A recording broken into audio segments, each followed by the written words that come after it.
Buy local to create jobs. Welcome back. And of course, that was just one video reflection on the critical importance of understanding why localization and supporting local industry is so remarkably important for all of us.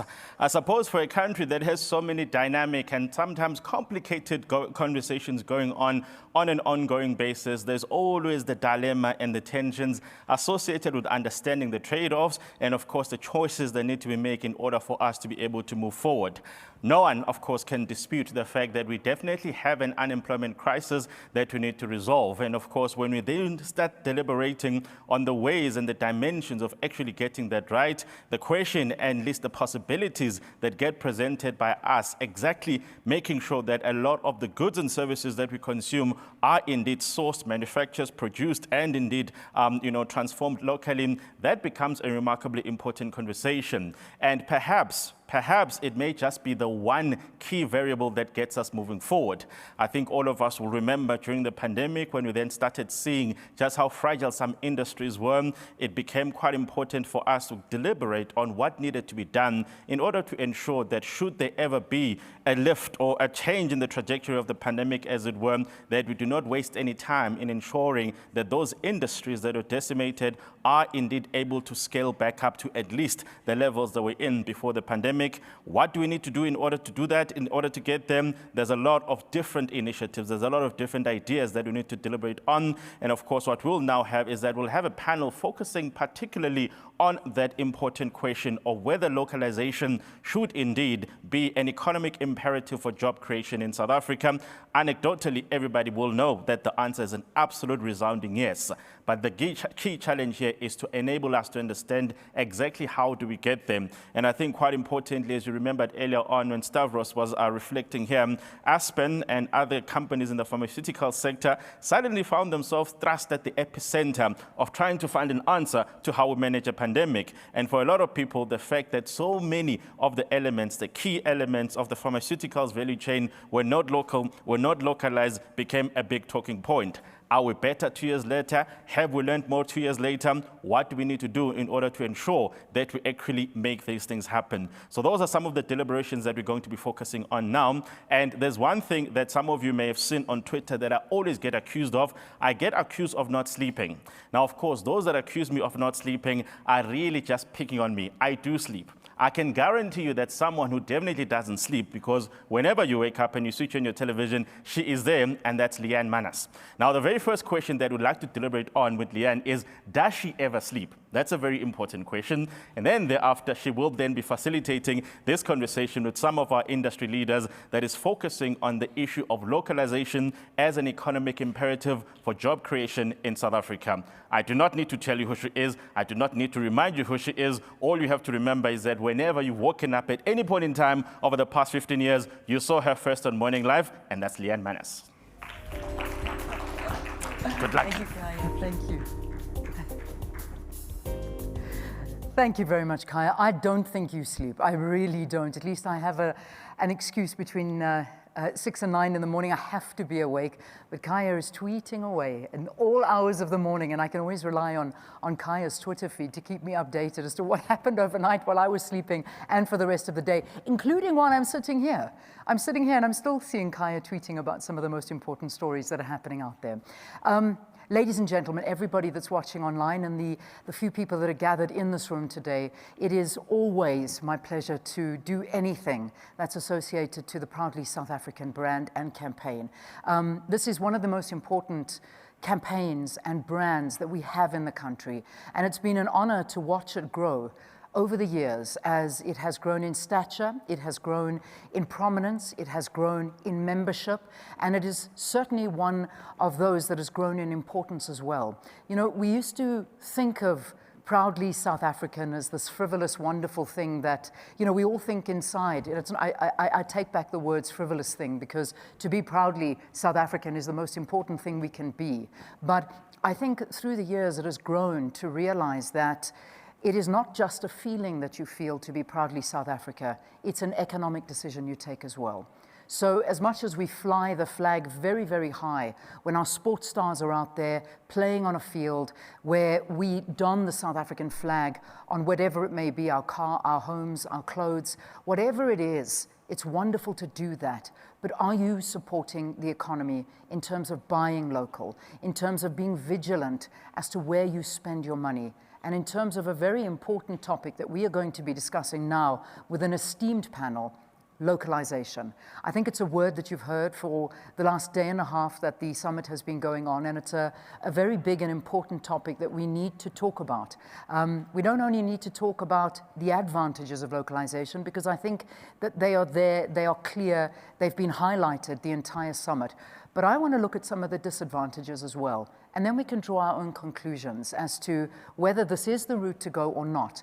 There are a lot of critics out there that are asking questions, you know, localization, isn't this basically anti-importing? Isn't that just what this really means? I want to answer those questions. Well, I want my panelists to answer those questions from a very informed point of view. So that's what's going to happen. So the topic is localization, an economic imperative for job creation in South Africa. This is not a statement, it's a question. And that's what's important about this panel, is that the topic is not a statement, it is a question. We are asking this question today. And I'm looking really, really forward to introducing you to my panel and to also hearing from everybody that is watching us online. In fact, before I got here, I was listening to the minister. I listened to the president as well. I was listening to Eustace as well as the previous panelists that were here and the commitments that were given to localization. So I was watching it online, and I must say I'm thoroughly enjoying it. And Makhaya is doing an amazing job as well of stringing this whole thing together. And that is always an important thing when you're watching virtually. So I hope you stay with us for the next hour or so, hour and 20 minutes, as we go through this whole talk of localization. So without further ado, I want to introduce to you our panelists. Now, some are here, some are virtual, so let's get into it. Our first panelist today is who's already actually, I'm not going to introduce in order. I'm going to come straight to our first panelist, who is seated here, Stuart John Bartlett, who is the manager for regional partnerships at the IDC. I can see that you've had a little bit of an accident on your leg, but I'm glad you're seated and here. And we've got you with us. So have a seat for a while. So be comfortable. We look forward to chatting. So that's our first panelist here, Stuart John Bartlett. I now want to call up Thulani Tshefuta, who is from NEDLAC. He's the overall convener and of community constituencies. So Thulani, if you could make your way up and take your seat as well. Thanks very much, Thulani.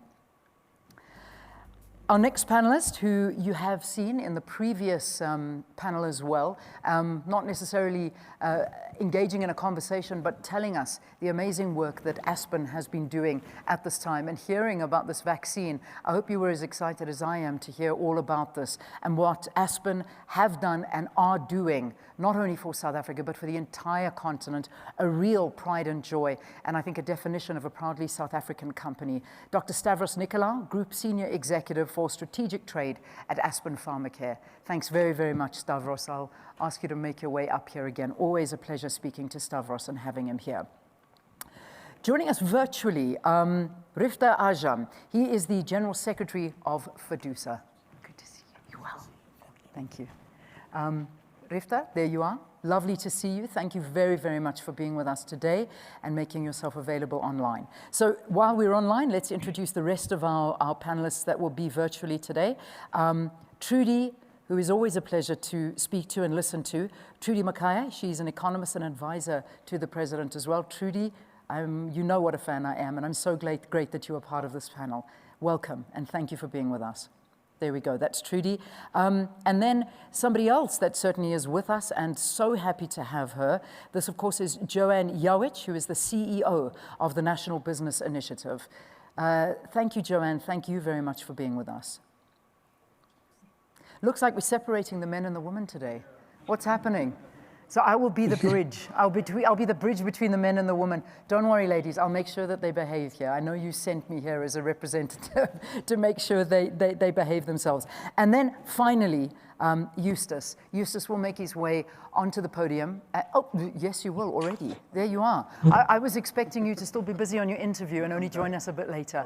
Here is Eustace. So nice to see Eustace. As always, Eustace Mashimbye, the CEO of Proudly SA. And we heard how the minister was saying that you guys are great friends and how you are working very much so side by side on this whole localization issue. So this is the panel. Get ready for a very, very informative discussion. You know, I found it quite interesting, and I know that this is not necessarily part of the topic, but I think it forms an integral part, and it almost, and I don't know if you felt as angry with the story as I did, but it's amazing how, as I was sitting here about to come up to the podium, I saw that the news came through and it was a breaking story.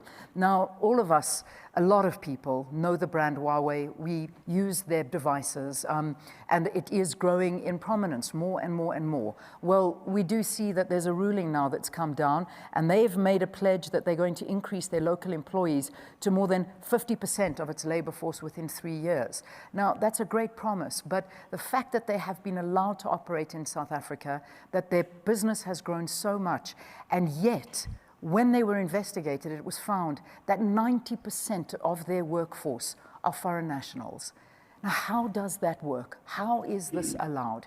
Where we have got a starving nation desperate for jobs, why does this happen? And that's the question we need to ask as well. So I see this ruling coming in, and that I think is a positive development. However, the fact that we had to get there is a problem in itself. So I think that's a nice starting point for today. Stavros, I'm going to come sit next to you. Squeeze up next to you. I know you're normally wearing your mask. It's nice to see you maskless. Even though I know we're not out of it yet. I was waiting for it. I was waiting for it. So, you know, something like this, I don't know if anybody wants to comment on this Huawei. Let's start with you, Eustace. I mean, something like this that does come out, when you have a massive company operating within the borders of South Africa, supplying the South African market, and yet the people that are working for this company are not even South African. 10% of them are South African. How does that make you feel, and how is something like that allowed in this country? I think for us it's disheartening because if you think of the mandate of Proudly South African, it's centered around ensuring that as many of our people as possible can get into jobs. So that for me, triggers a thought that possibly we also need to start looking at their value chains. Where are they buying their day-to-day consumables? We might not necessarily have the components that they require, but maybe we need to get them over and above this commitment that they've made, get them to commit like the 10 entities we saw making commitments earlier on to start making their products locally. They need to make up for all of that which they have done, which they've been found guilty of, because they contravened legislation in the country.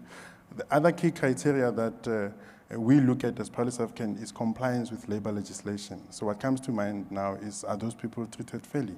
Are they treated in accordance with the labor legislation? The Basic Conditions of Employment Act sets out basic things that all companies that employ people in the country have to comply with. And for me, that also rings alarm bells in that regard. So, yeah. It does ring alarm bells. And a company that is as big as this company, employing whoever they are, and also only getting a 1.5 million rand fine, I mean, that's 2% of their revenue. So we need to look very carefully at this, and I think it's a great worry. But let's get back to the issue at hand and the conversation of localization. And I think the best starting point for me is to get everybody's perspective on it before we get into it. So that topic again, and I do emphasize, it's a question, not a statement. Localization, an economic imperative for job creation in South Africa. Is it or isn't it? So I'm going to start with the ladies that we've got here. So Trudi, let me jump onto you first. So give me your standpoint on localization. Thank you so much, Leanne. Good evening, good morning to fellow panelists and to members of the audience. Localization is an economic imperative for job creation and for economic growth. If we look at the evidence that we have, particularly looking at evidence from an economic perspective, we know from countless studies that what counts for economic growth is not how much capital you have, is not the size of your population, but it's actually your know-how, your productivity. When we as economists, we compile these big data sets and we run regressions, we find that the most important explanatory variable for economic growth is total factor productivity, in other words, know-how, the human capital that you have. We also know from economic history that economic capital, that human capital can only come from doing, what is often referred to as learning by doing. And so for an economy to grow and to develop its capabilities, it has to ensure that it embeds certain productive activities locally. There's no way around this. You cannot import your way into growth. You cannot rely on products coming into your country and hope to have a sustainable, productive economic base that meets the needs of your population. So for economic growth, we often hear the charge that localization, this is uneconomic, this doesn't make economic sense. But actually the fundamentals of economic growth are premised on developing productive capability within a domestic economy. When we look at industrialized nations, early industrializers like the UK, the US, they consciously had policies that looked at developing their productive capabilities, even when they were colonial powers, even when they were ravaging the rest of the continent. The value addition was, the products were shipped into those economies and the value addition happened in those economies. If you look at the late industrializers, late in relative terms, like Germany in European terms was a late industrializer. The Asian economies, South Korea, Japan, Malaysia, many others, they also went through a phase where they consciously ensured that they develop productive capabilities within their economies. So if we're going to make a breakthrough, we need to, first of all, arrest the decline that we're seeing in terms of our deindustrialization. And this is deindustrialization that is happening at a very early stage in our development. We still have high rates of poverty, and yet we're losing the little industrial capacity that we have. So we have to arrest that. And then secondly, we have to develop in new areas. And as we go into those new areas, we have to have a fair share of those value chains. I see Joanne is with us today. Some of the important work the NBI has been doing, for instance, has been on the emerging green hydrogen market. Now, do we develop a new industry only for other companies to come in, extract, and ship everything out? Or do we ensure that we have a local value chain in these new emerging opportunities? Very crucial that we localize if we're going to not repeat the mistakes of the past. So I would say this is an absolute imperative, and economic history and economic theory has shown that there is no way to get around this. We have to do it, and we have to do it properly. Trudi, thanks very, very much. I'm going to actually go to you, Joanne. I think Trudi's given you a nice sort of introduction and background of some of the work that you do. So if you want to jump in and also give us your views on this, Joanne.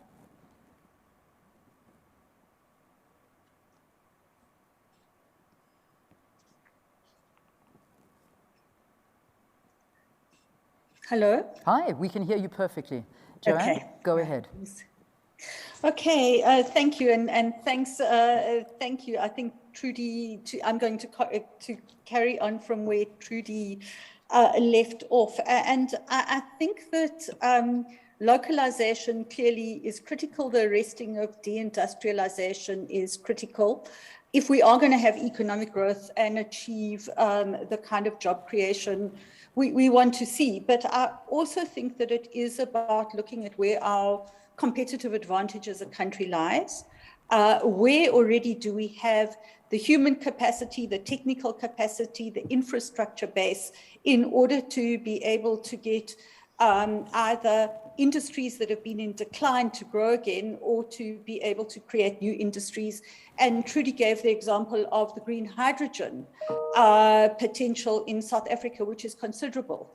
For a whole lot of reasons, we are better located than many other countries and localities in the world that want to get into this new industry that's going to be one of the big sources of industrial of industry into the future.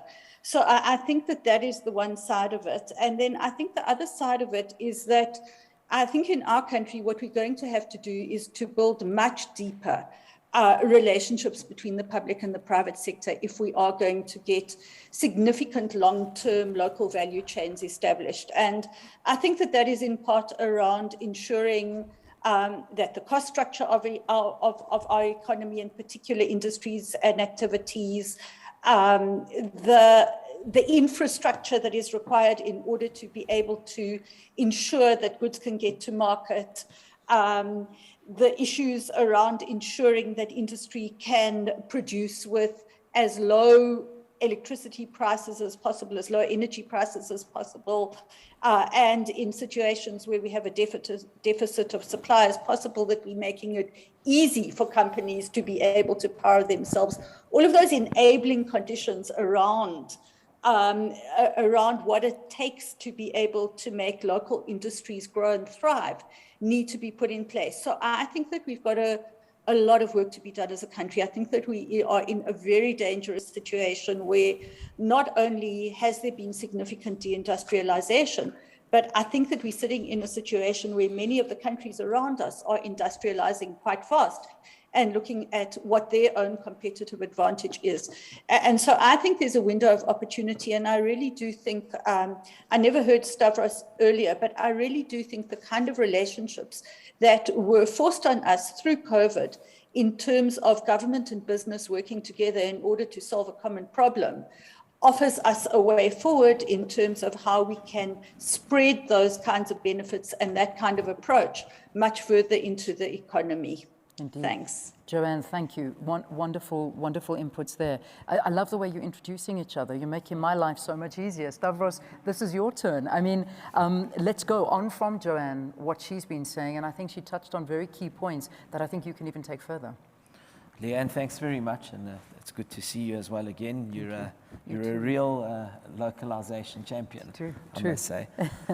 So I'm not sure I'm going to speak as much sense as the ladies, but let me build on from what Joanne was saying. And I'm going to preface my comments with a couple of perhaps obvious statements, but I think they're certainly worth repeating.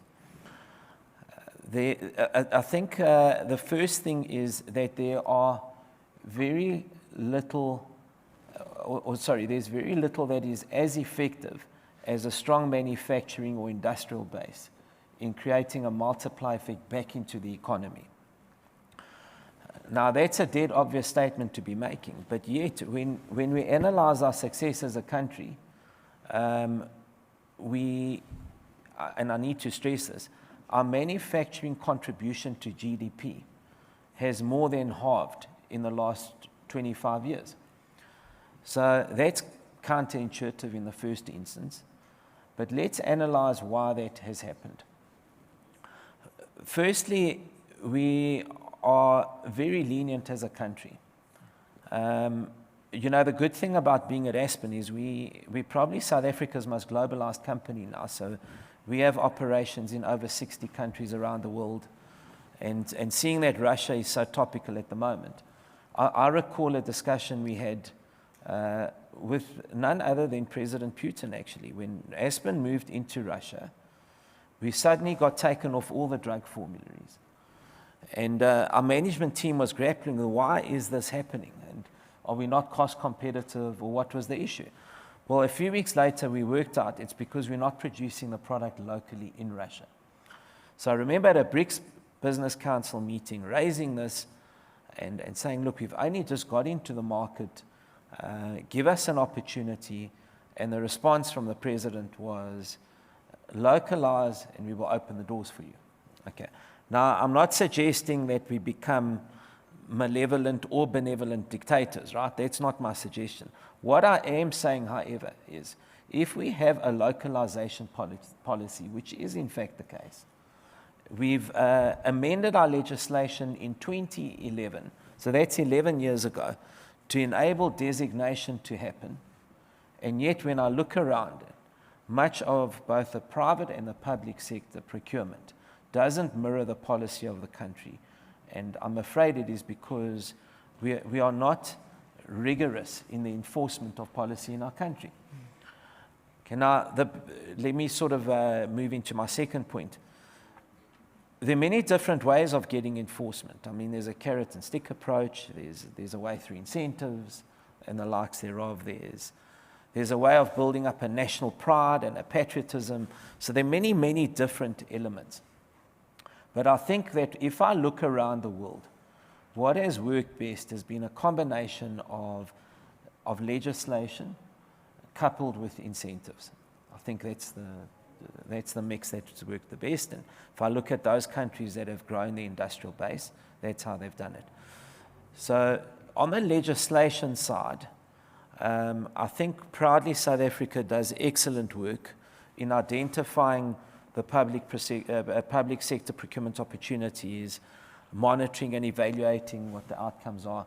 But the weakness in that is what happens when, much like the example you were citing at the beginning, where a company was employing 90% foreigners, what happens when a municipality, an SOE, a department procures 90 or 100% from an importer?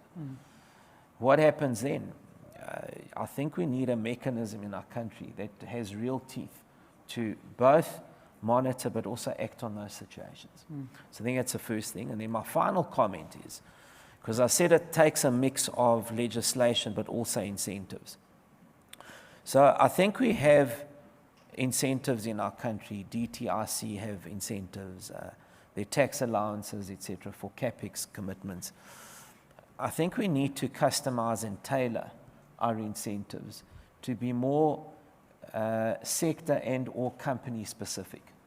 And in that, I think that there would be good value for money in incentivizing localization that doesn't dilute the fiscus, but leads to incremental growth in that product or that sector. Put very differently, in the public sector, our spend is over R1 trillion. Now, part of that goes to salaries, wages, and benefits. So my rough estimate, Leanne, and this is very ballpark, is let's say the state is procuring around 600 to 700 billion rand of goods, services every year. When we look at transformation of sectors, there's probably no bigger or better a trigger to realize their transformation than if you are leveraging your public procurement spend to achieve that. And I think that's a particular area we need to focus on. I'm just looking at things practically here, and I am dovetailing with both what Trudi and Joanne said earlier. But these are kind of the practical measures we have to implement as a country. But then we've got to be rigorous in enforcing and implementing those. So my final message is, let's get practical, but also let's enforce and implement things. Because we kind of talk a lot about localization, but deliver very little as a country ultimately, regrettably so. So enforcement, implementation are my messages. Thanks very much. All right, thanks very much, Stavros. Okay, so we're getting an overall double thumbs up for localization from the panel at the moment, and that is very much so in the arguments as to why we feel that it's a good thing. Thulani, I mean, from NEDLAC's point of view, I think it's also a no-brainer that you're also in favor of localization, but why? Let's dig into that. Okay, sure. Is it still morning? Yes. Well, our starting point is that we do want to argue that localization is actually an economic imperative, not only for job creation, but for growth as well. We pretty much hear every time that we need increased investments in order to grow the economy, which growth will then lead into jobs. Now, our approach into this discussion is to be as pragmatic as possible in the simplest of ways, starting by explaining what goes into the equation for growth. And in that equation, the most basic of economics is that you need to measure the number of products or goods and services that are produced in a country over time, and you add or you multiply that with a factor of price, and then you get to determine that. So the fluctuation of prices alone in that equation will not give the true sense of the productivity that is in that country. So you need the actual production of goods and services for you to reach a point where you say, now you are growing the economy. So localization, first and foremost, then give you that opportunity of producing things into the markets that will then get to be consumed. And so it is a critical factor for growth. It becomes a critical factor for employment as well, because it is only when you produce that you see a need for you to employ people so that they get to produce the product or the good and the service that you need to take out into the markets. Otherwise, business is not in the business of employing people and then you sit like this and chit-chat the whole day. They employ people so that they're in the production line to produce goods and services. If we are to scale up localization in productive sectors of the economy like manufacturing, you will not have to wait for a long time for you to realize employment. It becomes an immediate visible impact that you do not need to wait for 12 years for you to measure to what extent has manufacturing contributed into employment. It becomes instant. Localization, if properly understood and even interpreted into the minds of consumers, localization means that by producing things locally, you create and maintain jobs here in South Africa. The minute you start to import things into South Africa and buy things that are produced elsewhere by other economies, you are basically positioning our population as a population of mere consumers, when you are in actual fact sustaining the economies of other countries and sustaining jobs where those products and services are being produced and manufactured. Without localization, as we just said, we become passive consumers of products, goods, and services that are in the economy. And that is not what we need. We need to take pride in the fact that things that we consume are things that we produce. We must elevate the extent of things that are produced in South Africa, not only for the fact that they are produced in South Africa. We must move from an assumption that they are of good quality. We must move from an assumption that they are produced with due care because they will be consumed by our own as those who are producers. Localization is all good and well, but localization will not succeed without being juxtaposed with local demand. Producers will continue to produce until you induce local demand for the very same products and services. Build confidence of the markets into the very same products and services. No one else will have confidence on your goods and services. And so, campaigns like Proudly South African, whilst promoting local production, localization by business, it must equally have an element of encouraging consumers to buy proudly South African products. And so we need to juxtapose and buttress localization with local demand, which means buying local products and services. And lastly, localization and its prospects for procurement can go a long way in being a lever, one for empowerment, because it means local businesses in townships, in rural areas, anywhere, who would not have had an opportunity of penetrating certain markets, but by virtue of penetration opportunities that are presented by localization, they will be able to enter the space.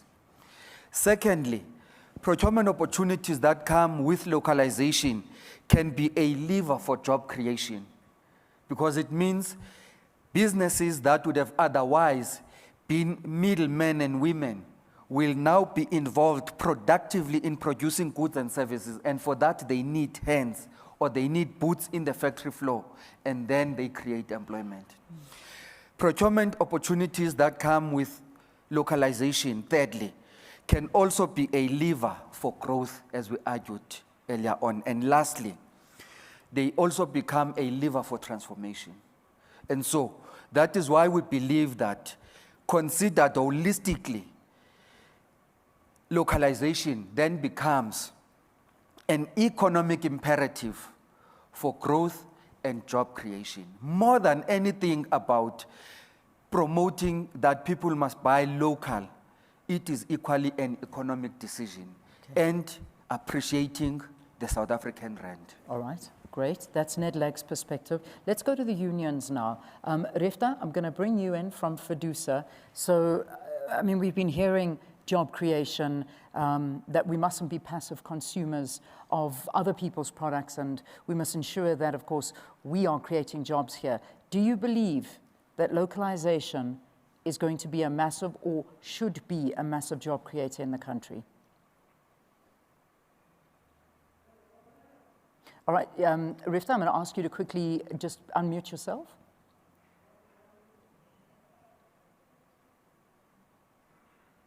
My apologies, excitement is getting the better of me, No problem. and Totally understand. The panelists are spurning on so many thought-provoking aspects that I'm sure we can sit here for the whole day. Yeah. So many aspects that I would like to touch on, but let me firstly say that as proudly South African member, as an ambassador for the campaign in itself, I usually come dressed in corporate colors, and I just want to lift my screen up a little bit so that you can see the message that we have: buy local to save jobs. So today I do not necessarily come dressed in corporate colors, but I represent many of the facets of the South African flag and the ambitions of the Rainbow Nation that most certainly is embedded on the back of this economic imperative for us to be able to take that decision forward,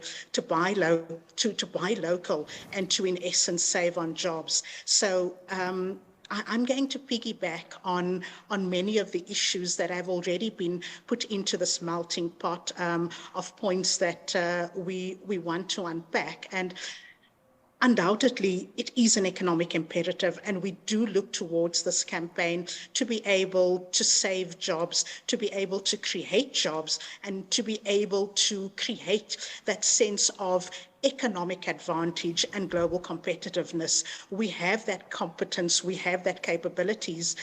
We have seen the demonstrable effects of this during the lockdown. Whilst we had scorned own goals during the onset of the pandemic, we had slowly started to change that narrative to zoom in on that very manufacturing capabilities that South Africa does possess. So essentially a few messages that we would like to push out from FEDUSA's side as one of the ambassadors of the Proudly South African campaign, and essentially to reset, to rebuild, and to recover. And whilst we have most certainly come a long way with the campaign, we surely still do have many mountains to climb. But ultimately, the message here today is that we have that ability to co-create strategies. In Stavros's words, a localization policy would be crucial. So our ability collectively then would be to influence the process in order to see this realization.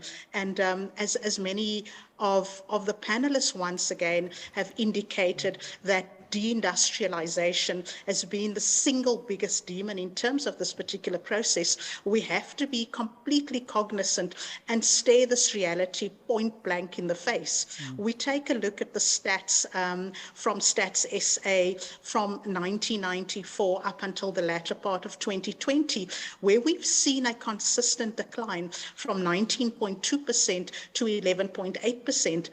This most certainly has been an unfortunate development because the robust manufacturing sector is capable of stimulating growth and job creation, especially in those very labor-intensive sectors. So when we unpack the issue with regards to, number one, creating jobs, we believe that the narrative of the localization agenda in particular is a great lever for economic recovery.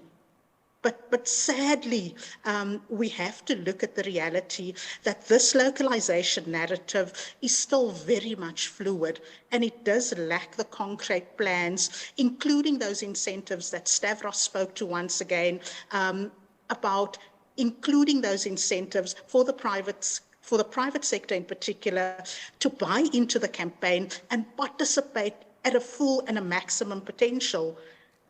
At the same time, it would be very helpful if we have a clear roadmap that can be co-created by the social partners, that is realistic, that is achievable, and has measurable benchmarks against which we evaluate this campaign year on year. The campaign has grown and the campaign has developed, but we have to stop putting in place aspirational targets. We need realistic targets at the end of the day, because after 20 years, we cannot be appealing once again for buy-in to this particular campaign. Instead, what we are saying as FEDUSA is that there must be a clear, a moral, and an ethical undertone to unapologetically underpin this buy local campaign, to make locally made products highly desirable and very much attractive. What Thulani is echoing, we simply cannot be a nation of proudly European South Africans gobbling up Gucci and Louis Vuitton fashion labels at the expense of local brands. And forgive me, Leanne, for being emotive on the subject, because we have seen the spin-offs and the positive balances of what this campaign can do in reality, because consumption and preference of international brands are simply killing our jobs. At the same time, as much as we have heard the President speaking and the Minister speaking, we want to draw attention to the fact that government is the biggest procurer of goods and services. So what is government doing to be influencers? We've noted the State of the Nation address, and the President came fully kitted in his proudly South African attire, the shoes provided by FEDUSA unions in the sector, and through those kind of initiatives, the spin-offs have already been seen because there is greater uptake, and many of the members that have been on short time, not only in those sectors now in manufacturing, but others in the tourism sector, could equally be brought back from those specific challenges that they have been hamstrung with. So ultimately the message here is that we have to lead in order to succeed. The cost of manufacturing may well be slightly more costly, but we have to deliver, or we are delivering quality products, and we pass on the worth to our workers in the form of the decent work agenda. So collectively, we have that moral conscience. We have to appeal to that moral conscience and that ethical undertone for us to make South African products highly desirable in order for its attraction to be reinvented. We cannot be a nation of proudly European South Africans. Job creation is ultimately what is going to drive us. The skills that is coupled with manufacturing those bespoke and ultimately those high quality hand manufactured goods in many instances. We have to unlearn what we are currently doing right now and give back to South African society in order to drive the reconstruction and recovery process, number one, and secondly, to realize the potential that we have within our own South African workforce. Riefdah, thanks very much, and we do appreciate your passion in this, because it is a passionate conversation to be had. And I just want to get I'm not saying a final, because I know Eustace, you've got a lot to say about this, but I really want to come to Stuart John first, and then I want to start questioning everything, because there's what we're talking here is the ideal of localization. I want to talk a little bit deeper into the negatives of it and why we're not there. And the reality is there are a lot of reasons why we should be further on, but we can't be further on. But before we get there, let's start with you. Let's get into your views on all of this. Well, I think I must start. I think I don't want to reiterate everything what everybody said already. Yeah. So I'm going to take it back to what IDC. IDC is a state-owned development corporation, responsible for, amongst other things, promoting and supporting industrial development in the country, and in particular, vibrant and transformed inclusive economy. So we've got a very important role in the economy on behalf of the government to create not only more jobs, but also decent jobs. It's a very critical component of our of what we hope to achieve, broadening ownership and empowerment, looking at things being organizations or corporates being more productive, more competitive, a skilled workforce to try for the above, and then innovation and technologically advancement. I think we very often forget that to be competitive, we also need to embrace the technology and the innovation and so on. And then building that ecosystem that actually supports the whole notion of industrial development and obviously through localization. Now the IDC has a particular sphere of influence, as I've mentioned, by virtue of it being a state-owned organization, but also because it's a finance institution. So we look at it as our opportunity or sphere of influence is when we provide financing to businesses, how we use that to actually drive the process of localization, local content, and so on. So we've got a very useful thing, particularly if we're looking at debt financing. We're looking at, we can build it into legal agreements as an example. If we take equity, we can use that as a good influence on the boards as an example again. So then we've got, from the finance side, we also got a number of subsidiaries in IDC that IDC has invested in. So we look very closely at how we can influence through our subsidiaries and their procurement and their involvement in this value chain. And then a very important part, and a further important role is how we can drive that, what Stavros has said, how we utilize the carrot analogy by providing incentives, by providing certain concessionary finance for particular industries, for particular things that organize or value chains we really believe could drive South Africa's industrialization better. And then obviously the stick part, which is really important, and that is, as I mentioned, how we manage our contracting with through our financing, and certainly in terms of making sure that things happen the way we would like them. But also, and then there's a whole issue of advocacy.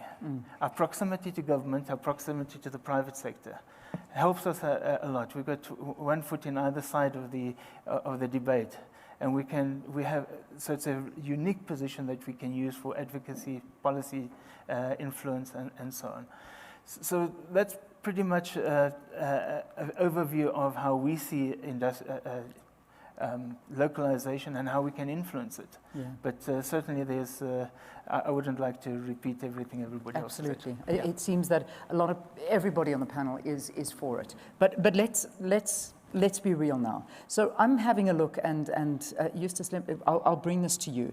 So I'm looking at a report from the World Bank. This is already dating back to the early 2000s.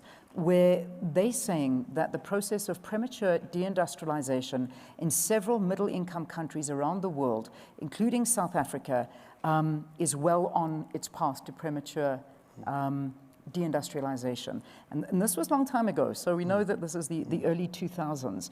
And the reasons that they're given, the national government's Department of Trade and Industry and Competition summarized the factors that have led to this, namely, poor manufacturing is because of industrial policy action plans, which is suboptimal performance of state-owned companies, nothing's changed there.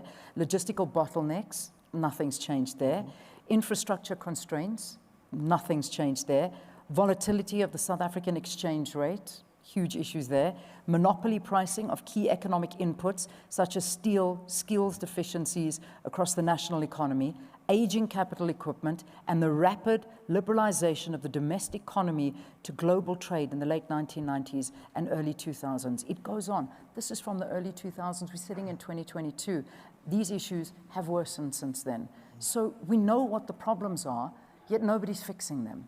So how do we constantly talk on the hymn sheet? We know what needs to be done, but no one's doing anything about it. Eustace, help us here.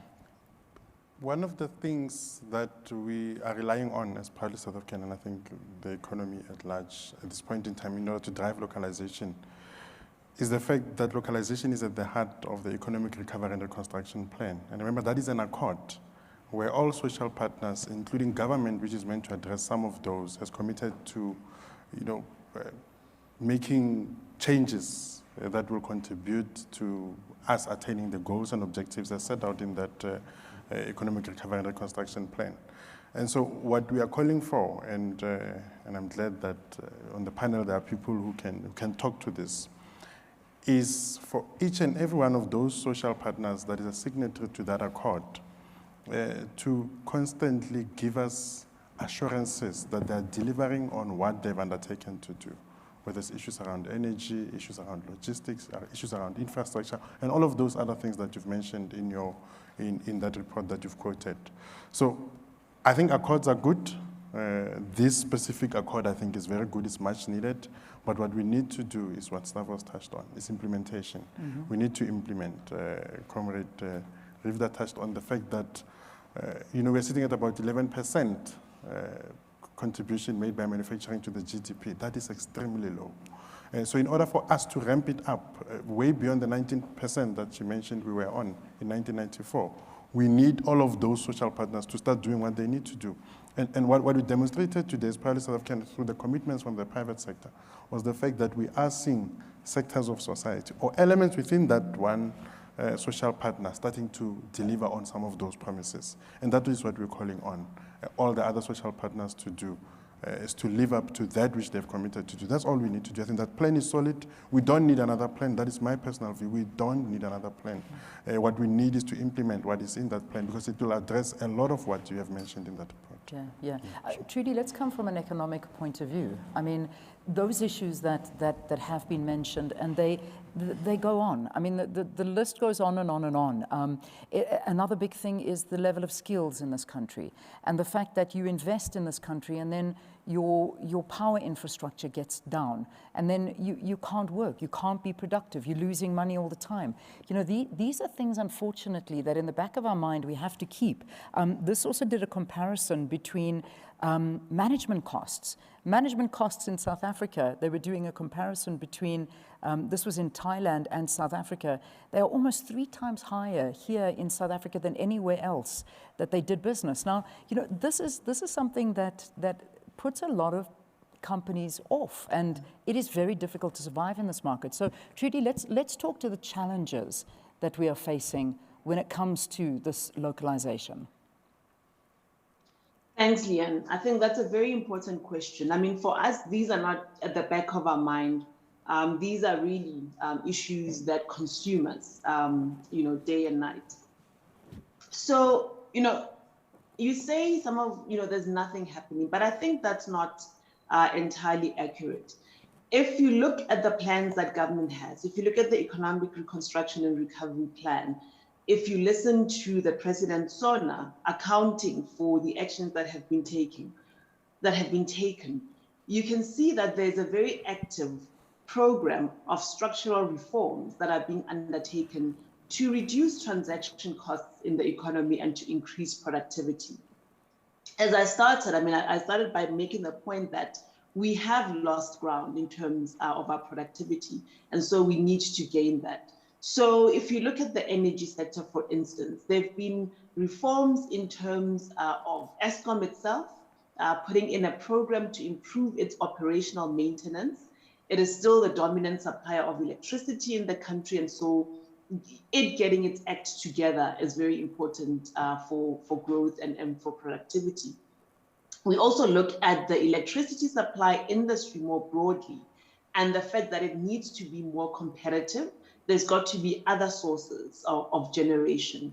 And so there's the work that's happening to ensure that we have a market structure that is more in line with across the world, where you see that, for instance, transmission is an independent entity that is able to foster a level playing field for all generators of electricity, including independent players. So we've seen the work that has been done by DPE and Eskom to ensure that the transmission subsidiary at this stage, a subsidiary of Eskom, has been created, that the work to vertically disintegrate Eskom is also underway, still under the same holding group, but creating efficiencies and transparency within that holding group.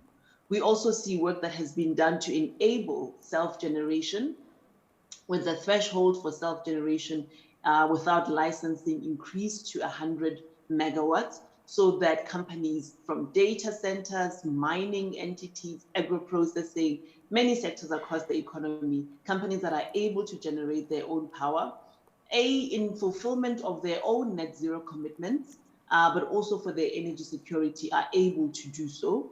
We've seen that reform undertaken in recent years. If we look at ports and logistics, we've seen Transnet revitalizing itself. There's now an opening, a call for proposals in terms of private participation in logistics that will enable efficiencies and for business to have a meaningful participatory role in logistics. We also see, in terms of spectrum, last week, the spectrum auction finally happening.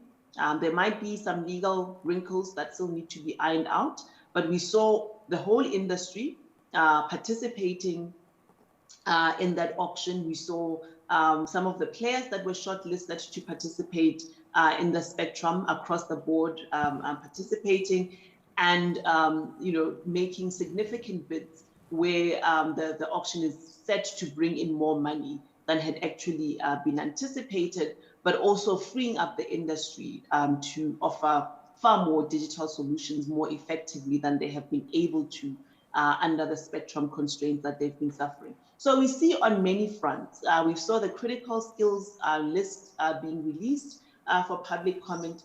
So we're seeing across various fronts that structural reforms are being undertaken that will ensure that the economy is more competitive. Some of them are not easy, they're complex and they've taken time to get to where we are. Some need legislative changes that of course require processes of public consultation. It's not just something that you can just sign off by the flick of a pen, but those processes are underway. So I think we have to calibrate our criticism to also look at the things that are happening. None of us are happy with the pace. I think the scale of the challenge that we all wish we could be moving much faster because we need to unlock economic growth and we need to reclaim the space that we've lost in terms of our competitiveness. But I think that's something that really looms large on the minds of policymakers to ensure that we address those challenges. Where we have inefficiencies that come from lawlessness, for instance, economic sabotage, there's been a renewed focus on the security cluster. There have been task teams that have been set with state-owned enterprises to ensure that they can safeguard the crucial infrastructure that we saw, real decline and real attacks on our network industries in recent years. If you look at the effectiveness of state-owned enterprises, We have a state-owned enterprise council that has been examining methodically the whole state-owned infrastructure, state-owned enterprise portfolio within government, and coming up with recommendations on how we're going to optimize this and have a far more effective management of our state-owned enterprises that also separate operational effectiveness from political interference, which is something that is a problem across the world, and various solutions are put in place to insulate that managerial integrity that needs to run enterprises from day to day from broader political contestation that often means that our SOEs aren't as effective as they need to be. We've seen with SAA work that's been done to also include private sector investment into SOE. So we're moving also on that front. So I just wanted to give that perspective to say that we understand that we have a long road to go in terms of increasing efficiency within this economy, but that all the steps are being taken to start working on those reforms that have been identified as the most binding constraints.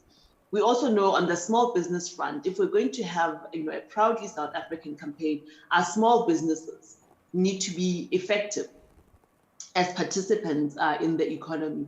We see studies that say that if we increase by our self-employment rates by 10 percentage points to be in line with our peers, where small business makes about 30% of all economic activity, and we're behind that. If we close that gap, we would increase employment significantly. And so when we look at small businesses and some of the things that oppress small business, like red tape, the president announced an initiative to have a laser-sharp focus on red tape reduction and to free small businesses from those requirements that really don't add much value to their lives, but are often around raising fees or compliance requirements that haven't really created any improvement in the economy. So there'll be a look at some priority areas when it comes to red tape to ensure that all businesses of all sizes are able to function more effectively. So let me leave it at that and just say, we don't sleep, we're looking at this, and we're hoping to make significant progress on this front. All right, Trudi, thanks very much for that. I want to bring up a study, and I'm hoping somebody will jump up and say, I want to take this one. Study that was done into localization. It was done by the Center for Development and Enterprise. They came out with a very hard-hitting critique of it. I'm sure you, Stavros, I can see you nodding, saying, I've read that. But it's important that we address that, because that's what a lot of people are speaking to, and this is where the criticism comes in. They say that if we do something like this, it'll raise the cost of doing business, it'll reduce export competitiveness, and it will constrain future development. I mean, it's a big study into it, and they got a lot of negatives that go towards it, and they say we must put this on ice. We mustn't even think about doing something like this right now. We just cannot afford it. Stavros, you want to start off there? Yeah, thanks very much, Leanne. I had a very, let's say, I had a discussion with Anne Bernstein and her economic team that put this together. In my considered view, there are a number of fundamental flaws in the study. You cannot say that, and I'm going to use my sector as an example. Good. You cannot say that I'm buying an antiretroviral for 10 Rand as the state, because if I buy the locally produced one, it's going to cost 12 Rand. So therefore, I'm paying 2 Rand more. Okay. At face value, it makes sense what CDE are saying. However, that's an oversimplification, because you have to have a look at, by producing it here, how much of that 12 Rand is going back into the fiscus and going back into the economy. So seeing that we are sitting at the RDC, I want to cite an RDC study that was done on antiretrovirals a few years ago. And that demonstrated that for every 1 Rand that was procured through an import, we lost 30 cents back into the economy. So if I were to simplify that study, okay, we could entertain a premium of 1 Rand 30 or 30 cents in that instance. So just doing an apples to apples price comparison is fundamentally flawed, and that's why that entire study is flawed, because it does not speak about the multiplier effect back into the economy. So maybe we are paying 2 rand more, but maybe we're getting 4 rand back into the economy, which we would not have got. And that's aside from all the other knock-on effects up and downstream. So I think what we have to get clear is when you support a localization policy, you have to look at an economic benefits analysis. You cannot just look at price. Price doesn't give you the true picture. Okay, so I think now that I've got that out the way, let me just cover 1 or 2 other things. You know, Trudi lifted her cup earlier, and there's an elephant on her cup. Trudi, I don't know if you can just show your cup again. Your mug, I should say. Okay, there's an elephant. Okay. Now, the problem with putting up capacities in South Africa is if you don't utilize those capacities, then they become white elephants. Okay, and when you start getting white elephants, you start losing your skills, you start losing your technologies, your expertise, your experience, your competence, all of that disappears. So where am I going to with this, Leanne? Besides the fact that we should be known for African elephants and not white elephants, okay, where I'm going to is the following, because Trudi touched on small business. One of the problems with small business is they don't have an order book when they want to set up a manufacturing company. And no one's going to borrow their money because they don't have an order book. So an area we need to tackle in the country is guaranteed offtakes. And I've argued many a time, because we were talking about, and many a board meeting, Eustace, I've raised this, a proudly SA board meeting, because we were talking about leveraging public sector procurement to spawn new businesses, particularly SMEs. If those SMEs can't access capital in the first place to start their businesses, then we're never going to get the SME project insofar as manufacturing goes off the ground. So we need to solve that problem. Now, the current tendering system is the biggest deindustrializer, in my opinion. Okay, PFMA and all that goes with it. Why do I say that? Because generally we run, I'm not going to go into the corruption. I think that's all well documented. Let's not go there. I think we should go there just now. Okay, we might. Okay, well, we'll go there. Okay, but just fundamentally, a process that allows for a 2-year tender, where a small business sets up shop, goes in, let's say they win a tender for 2 years, they're producing 10 million packs a year, they're employing 200 people. And 2 years later, they lose all of that. It's gone. So now you're retrenching 200 people, that person's out of business, and you're replacing it with an import. What we should be saying is, these are the targeted sectors, these are the targeted or identified SMEs, and they are operators that know and understand the space. They haven't just suddenly been parachuted in, because that's also a different problem. So they are true operators. They are pharma operators, pharmaceutical operators. So what we will do with them is, we will engage with them. They get a 10-year contract. We'll price reference so there's no rent seeking. But they then have a guaranteed 10-year offtake. They can then come to Stuart, John, and say, Stuart, we have a guaranteed 10-year offtake. Will you borrow us money? Very different conversation to be held then. As opposed to right now, you can pitch up and say, listen, I'm a budding pharmaceutical entrepreneur, and I might or might not win a tender. Can you borrow me 50 million rand so I can set up? Who in their right mind is ever going to do that? So summary, Leanne, is we need to support the capacities. It's, if we put up vaccine manufacturing for the continent, someone that Trudi knows very well is someone called Mashimbye. All right, he was the AU Special Envoy for COVID. Very successful businessman on the continent. And he said to me the one day, he said, how have you, Stavros, allowed your country and your continent to outsource all its volume to India, to keep all the jobs there, the taxes, the economic value? He says, how have you allowed it as a person that's in the sector? And you know what? I could barely answer him, to be honest, because it's been a major failing on our part. So to summarize my 2 points, we can't have white elephants, so we've got to use the capacities that we put up.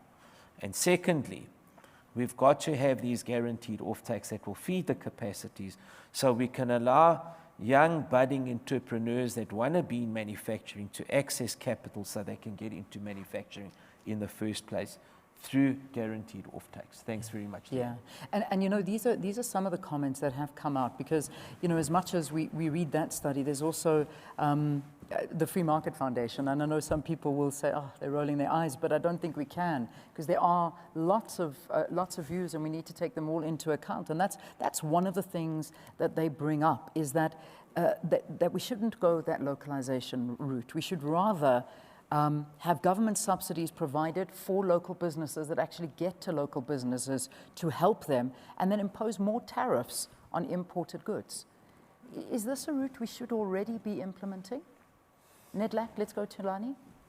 Definitely not. No. The most practical example you can look at about the cost of localization, which is an example I like using, is that in 1993, there are people who believed that the cost of democracy is too high. We cannot afford to get into democracy by 1994. If you take that mentality and look back and ask yourself, where would we be if we truly believed that we cannot afford this democratic project? And so, if we say localization is an imperative, it means that there are core, there are side stream, there are downstream added advantages that come with it, either than just that which the study is citing as the price alone. Some of which we have cited as growth, some of which we have cited as employment, and all of those. And so, it is actually flawed to think that the 2 rands price difference which was cited is an actual cost. No, it is an investment that later on are going to draw benefits that are bigger than what 2 rands can get you in the markets. And so, part of our public education and awareness must be about the extent to which you stretch your rand if you buy a local product, more than just the product that you say, I want to pay or buy a bottle of water, without due consideration of the environmental impact if this was in a different container, without due consideration of who is actually involved in the packaging of this, without due consideration of the entire value chain of how is this transported from where it is manufactured into the floor of the shop where I buy it. And all of those will only come when you promote localization. We must be willing to pay the extra 2 rands at the beginning. And over time, it is going to normalize and equalize to the level in which, even if you take the example of pharmaceuticals in India have been established, supported by governments to large amounts of funds, to a point where they do not feel the price difference that they can go on a tender at less the price that a South African company will have to go for. But if localization is to be an economic imperative, we must be deliberate, we must be intentional about going that extra mile to support and boost our own. All right, I'm looking at the time. I know we haven't got too much, and I've got such brilliant brains here and such little time. That's always the problem. So Joanne, I want to quickly come to you now. Let's talk about skills, because that's another issue that I think we need to speak about. And that we all know that, you know, in South Africa, unfortunately, we see a lot of a brain drain happening. And many are saying that this could be one of our biggest deterrents. I mean, there are many. I think we've spoken about a lot of them. But the skills drain here, and the fact that the education sector is very much so letting us down. That as much as we want to localize, as much as we want to create these products here in South Africa and not be dependent on the outside world, but can we do it? Do we have the right skills? Are we letting future generations down through the education sector and through training? And I mean, I know that, you know, you're part of that whole sustainability for South Africa as well. You know, we speak about things, we're not aware of where things are made and what we're actually doing to the planet, but that's another story. But I want to talk to skills. Joanne, perhaps you can help us there. Okay, so when we talk to skills, I do think that we have some very significant problems. In particular, I think that our technical, vocational and educational training system has not been able to keep up with what is required. In particular, if we're looking at manufacturing, at localization, at the needs of modern industrial capacity. And there are a whole lot of programs and a whole lot of partnerships that are now being established and being brought into place, including getting industry into lecture, in industry expertise into lecture in the TVET colleges, looking at partnerships that provide up-to-date modern equipment that really gets used in factories in order to train young people.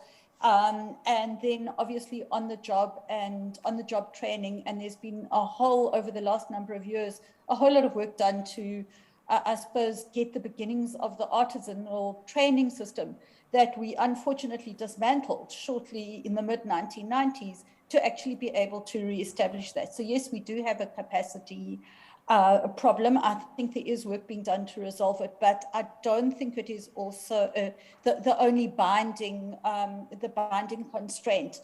I think that what is really important in this is really, particularly if you're going to look at a strategy that looks to leverage government procurement, I think the issues of certainty are really important, because certainty enables investment, and long-term certainty enables people to be able to put in place, whether it's the training and skills system, the infrastructure, be able to develop the markets that enables then that long-term infrastructure to yield the returns that we want as a country. And let me give you an example. So a number of years ago, government said that it wanted to ensure that all homes in South Africa, all low-income homes, had solar water geysers.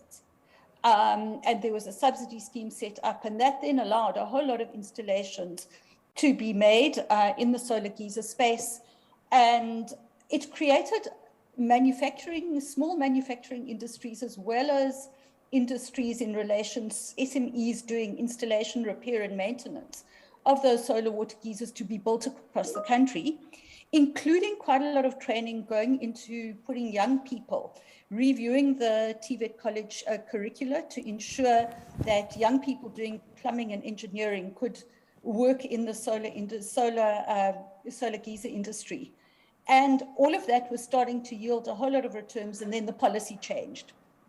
And government removed the subsidy, didn't run the program anymore, and then your manufacturing capacity that had been built up basically disappeared within an 8 to 9 month period. And it would have, or could have, I think, laid the basis for the kind of industry that we now need to really underpin the nascent solar industry in South Africa.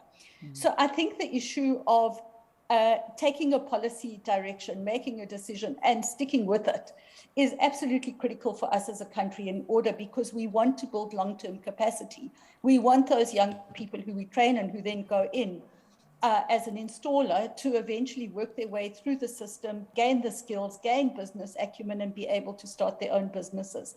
And so I think a long-term perspective on all of this becomes really critical. And that's where I think, with that long-term perspective and the long-term value chains, that's where you get skills embedded and you start to address this problem in a real way. Right. Riefdah, please tell me if you want to talk about this or not, but I think we need to talk about corruption, everyone. I think it's important. I'm going to maybe start off with you, Riefdah. You know, one of the things is where you say that we need local procurement, and where it is now that you're signing a mandate. I know that the minister already has said that within government, I think, how many products are there now? 28 products that need to be sourced locally. That's the way it is, and eventually they want to grow that. But, you know, what the great worry is that, you know, don't worry, I got a chommy who does this, so you don't have to worry. I'll organize it for you. You know, we're not too worried about anything else. We can sort this out. And then, of course, the chommy makes the stuff, maybe not the best quality, might not be the best pricing, but it is local, and that's all that really matters. But it shouldn't be. That shouldn't be the case. Does that not worry you, Riefdah, that this might just open up the landscape? In South Africa, unfortunately, we are coming from a very difficult background of state capture. We know this. We've seen the documents and all the books and the reports into it. It is there. It's still existing. Is this not going to give it even more fuel?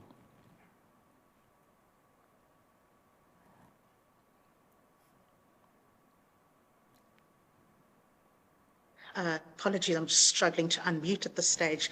Leanne, it most certainly does create a space where one casts a shadow of doubt on the ability to gain meaningful maximum potential on what this noble intention would bring about. We can only just look back 2 years ago and look at the dreaded reality of what happened with the pandemic. We've seen a massive spike in runaway pricing. We've seen PPE corruption at the worst possible level when our members in essential services in particular needed to get that leverage and needed to get that comfort to be able to advance this particular matter, to give them the comfort and satisfaction of working in the anxiety spaces of a pandemic. But what has come out of that pandemic is our collective ability to form a social compact, our ability to be able to speak out, our ability to, even if it is our own, to demonstrate what the power of consequence management can yield and how we are able to turn adversity into our advantage. If we continue to influence the process and ensure that consequence management is there, that those that are found having their hands in the cookie jar can be put into orange overalls decisively, we can recover the funds from these things, then most certainly we do have the power and the ability to drive this particular process. But what remains very important, and I'm going to piggyback on a point that Trudi made earlier on, is the President's unconditional commitment towards that red tape. And what happens there is that we have to be that sounding board. We have to be that moral compass and that moral conscience to speak out when these kind of bedeviled situations find themselves at play. So a red tape monitor is necessary, as well as a corruption monitor is necessary. We have seen now the reports coming from the Zondo Commission, and we want to see the decisiveness in terms of that translating into what we are trying to do as part of the localization agenda. As FEDUSA, we have made significant contributions towards unapologetically supporting the local agenda, albeit the expensiveness of what it brings about, because that is where or that is how you are able to drive the particular process. So a monitoring and evaluation mechanism is absolutely essential if we are moving in the direction of unconditional implementation. So yes, corruption is there, but what we have seen over the last 2 years in terms of those collective commitments will most certainly bring about that influential mandate that we have as South African citizens to speak out and stamp out corruption. That is our ambition, that is our vision, because one job lost is one too many. If we can bring about economic emancipation, that is ultimately the goal that we are looking for here, because that can only be coupled not only to the skills transfer that we look towards, but ultimately that skill, the reskilling, and we can restore the dignity of the South African nation. So if we are able to do that collectively, we most certainly have the space to eliminate corruption. Lovely, Riefdah. Thank you. Thank you very, very much for getting that through to us. Stuart, I don't know if you're the right person to ask this, because I need to start getting a closing comment from everyone. They asked me to end 10 minutes early so that we could catch up 10 minutes, and I haven't. I'm sorry, I apologize, but because I really want to get a very quick, literally a minute closing from everybody. But Stuart, we haven't even spoken about the Africa Free Trade Agreement, and I'm not sure if you're the right person to go there with, but there is also perhaps a worry that if we now start bedding down on imports, all this hard work that we've done for the African Free Trade Agreement is going to go to waste. Is that a concern or not really? Well, I'm certainly the wrong person to ask that. Perhaps someone in a closing comment can go, but I mean, yeah, and in that, if you don't mind also closing up on your side. Well, look, just from the Africa Free Trade, I think it's something that we're all aspiring to deal with. It's really something we want. We address so many issues that the country faces if we do have such an arrangement. But anyway, it's a really something we all aspire to make happen and address the challenges. Now, you want me to close? Go for it. Give us your closing marks. I think some of the big challenges that we've had related to us working in silos. As corporations, as organizations, as government, and everybody else, it's really important that we start addressing the issue of collaborations on a much more, and partnerships on a much bigger basis. And I think that's critical.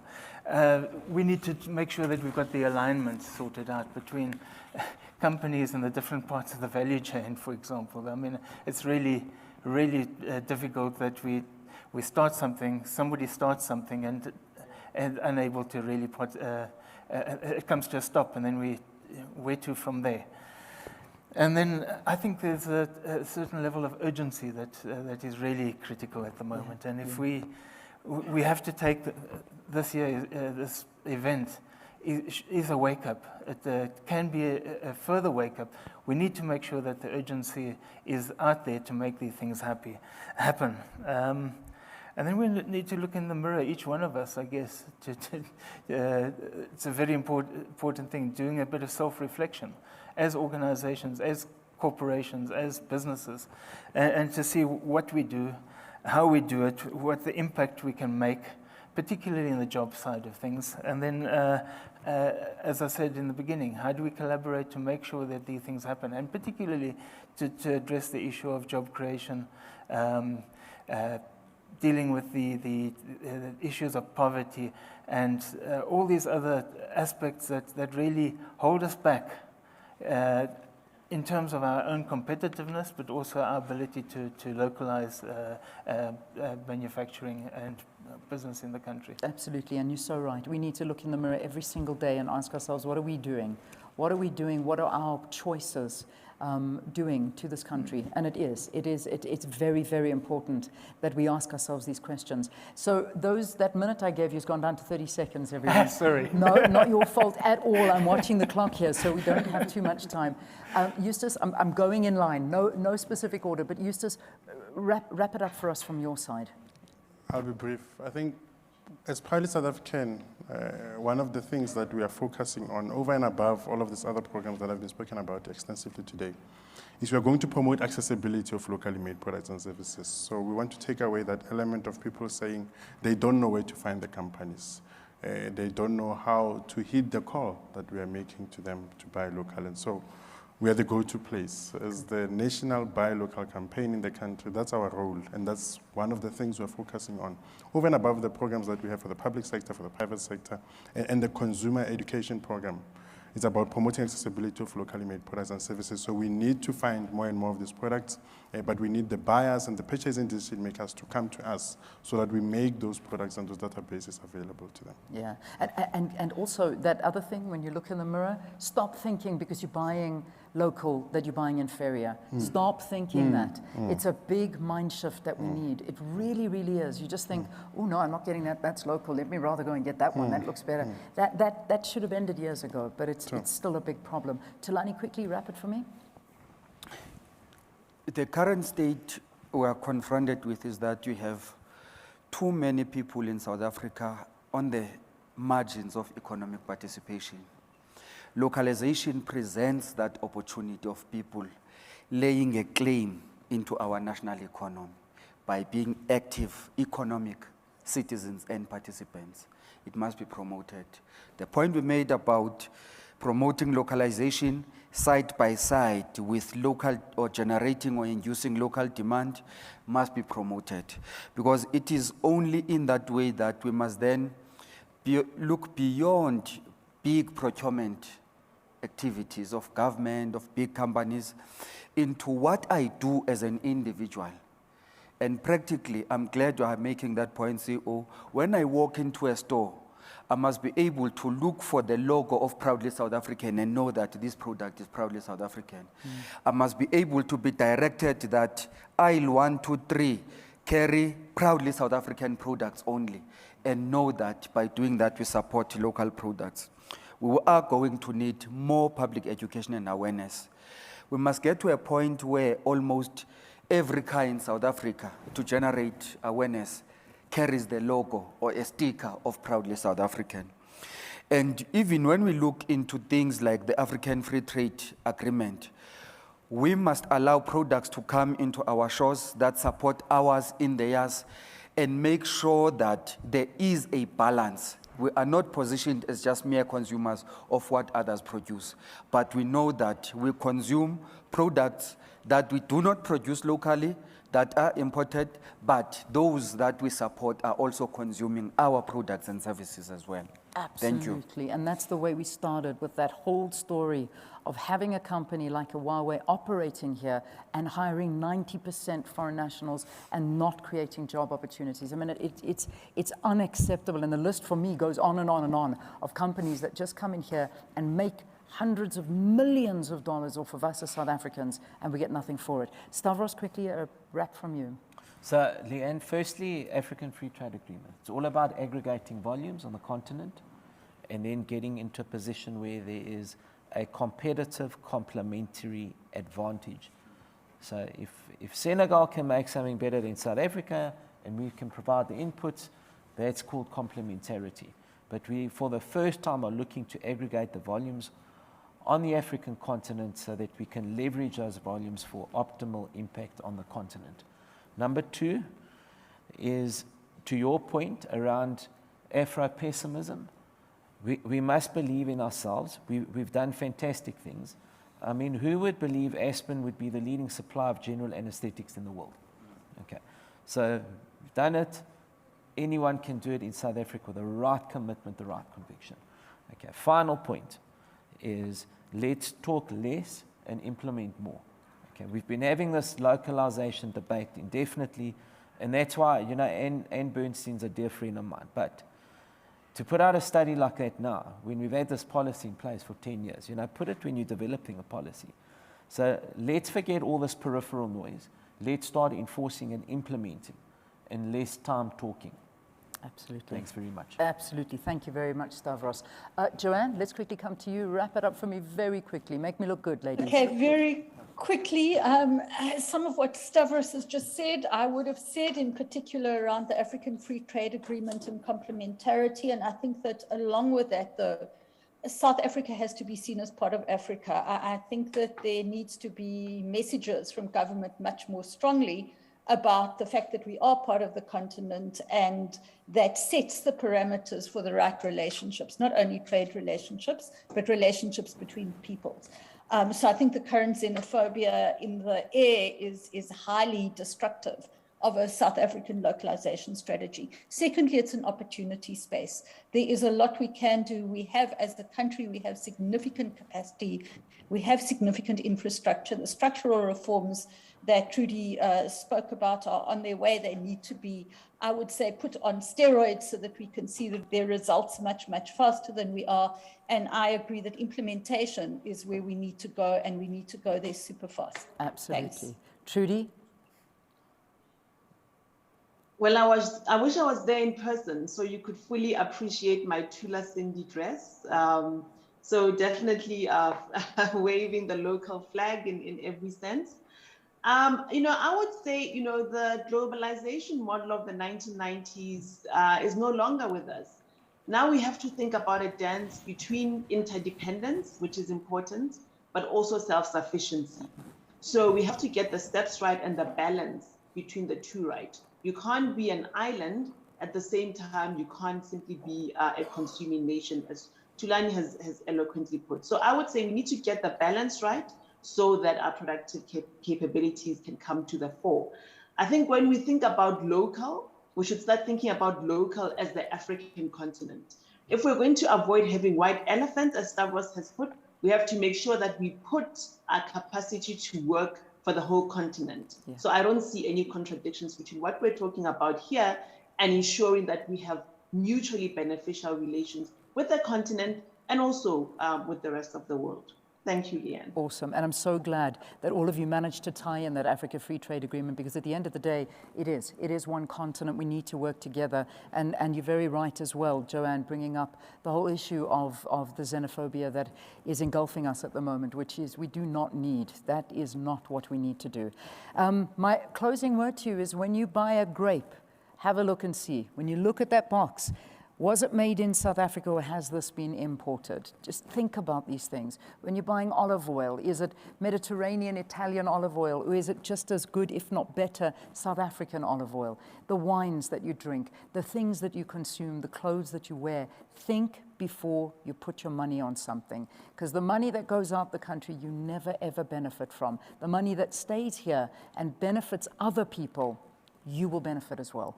Thank you, everyone, for being with us. To our panelists as well, such a pleasure and such a joy. Enjoy the rest of the day. Thanks very, very much. I'll hand it back to Kaya.